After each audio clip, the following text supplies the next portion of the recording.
வணக்கம். இந்த பதிவு துளாராசி அன்பர்களுக்கு மார்ச் மாதம் 29ஆம் தேதி திருக்கணிதப்படி சனி வக்ர பயிற்சி அடைகிறார். துலாத்துக்கு 5ஆம் இடத்திலிருந்து விலகி 6ஆம் இடத்தில் வருகிறார்.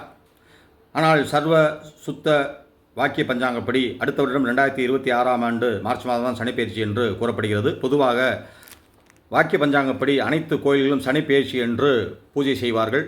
அதை நீங்கள் கட்டாயமாக கவனித்துக் கொள்ள வேண்டும். அந்த பூஜை வழிபாட்டில் கலந்து கொள்வது நல்ல பலனை தரும். துளாராசி அன்பர்களுக்கு 6ஆம் இடத்தில் சனி, 3ஆம் இடம், 6ஆம் இடம், 11ஆம் இடத்தில் சனி இருந்தால் மிகையான ராஜயோகத்தை கொடுப்பார். இது என்பது பொது விதி, ஜோதிட விதி. ஜாதகம் யோகமாக இருந்தால் பலவிதமான செல்வாக்கை உயர்த்தி விடுவார். வீடு கட்டுகின்ற யோகத்தை ஏற்படுத்தி கொடுப்பார்.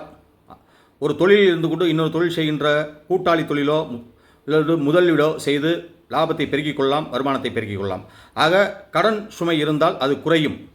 மேற்கொண்டு கடன் வாங்கி வீடு கட்டலாம், தொழில் செய்யலாம். பிள்ளைகள் படிக்கின்ற பிள்ளைகளுக்கு உயர்கல்வி படிக்க வைக்கலாம். வெளியூர் வெளிநாடு அனுப்பி வைத்து கூட படிக்க வைக்கலாம். படித்த பிள்ளைகள் வேலைவாய்ப்பு தேடி வெளியூர் வெளிநாடு செல்லலாம். அவங்களுக்கு நிலையான பணி கிடைக்கும். காவல் மார்க்கம், நிதி நிறுவனம், ஏற்றுமதி இறக்குமதி, தரகு கம்சன் அடிப்படையில் இருப்பவர்கள், கடன் சார்ந்த நிர்வாக பொறுப்பில் இருப்பவர்களுக்கு இனி வருகின்ற காலகட்டங்கள் ஒரு நல்ல ராஜயோகமான காலகட்டங்களாகும். அதே நேரத்தில் பயணம் செய்து வெளியூராக பயணம் செய்து இருப்பவர்களுக்கு ஒரு மேன்மையான ராஜயோக காலகட்டங்களாகவும் இருக்கும். துளாராசி அன்பர்களுக்கு 6ஆம் இடத்தில் சனி இருந்தால் பொதுவாக துளாராசிக்கு சனி யோகத்தை தருகின்ற அம்சம் உள்ளவர். சனி பகவான் யோகாதிபதி என்று ஜோடத்தில் அந்த விதி கூறப்படுகிறது. ஆக துளாராசிக்காரர்களுக்கு வருமானம் இரட்டிப்பாகும். குழந்தை வளர்ச்சி மேன்மையடையும். திருமண வாழ்வும் மேன்மையடையும். குடும்பத்தில் முன்னேற்றம் ஏற்படும். தொழில் முன்னேற்றம் ஏற்படும். அரசு தொழில் இருப்பவர்களுக்கு பதவி புகழ் கிடைக்கும். அரசியலில் இருப்பவர்களுக்கு செல்வாக்கு உயரும். அதே நேரத்தில் புதிய முயற்சி செய்கின்ற கல்வி முயற்சி, தொழில் முயற்சி, திருமண முயற்சி, குழந்தை முயற்சி அனைத்துமே உங்களுக்கு நல்ல பலனை ஏற்படுத்தி கொடுக்கும்.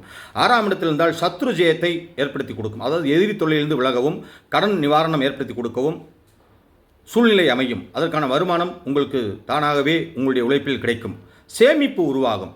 ஆக துளாராசி அன்பர்கள் பொதுவாக வயிறு சார்ந்த உபாதைகள் தான் கவனித்துக் கொள்வது நல்லது. 40 வயது மேல் இரத்த அழுத்தம், சர்க்கரை நோய், கண் சார்ந்த பிரச்சனை, நரம்பு சார்ந்த பிரச்சனை இருந்தால் கவனித்துக் கொள்வது நல்லது.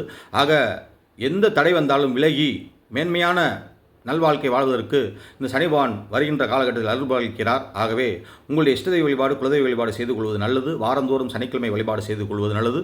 பொதுவாக துளாராசிக்காரர்கள் முருகன் வழிபாடு, அம்மன் வழிபாடு செய்து கொள்வது நல்லது. பெருமாள் வழிபாடு செய்து கொள்வது நல்லது என்று பொது பலன் கூறி துளாராசிக்கு இனி வருகின்ற சனிப்பெயர்ச்சி யோகமான எதிர்காலத்தை தரும் என்றும் அனைத்து முயற்சிகளையும் வெற்றி வாய்ப்பை குவிக்கும் என்றும் கூறி இனிதே நிறைவு செய்கிறேன். நன்றி, வணக்கம்.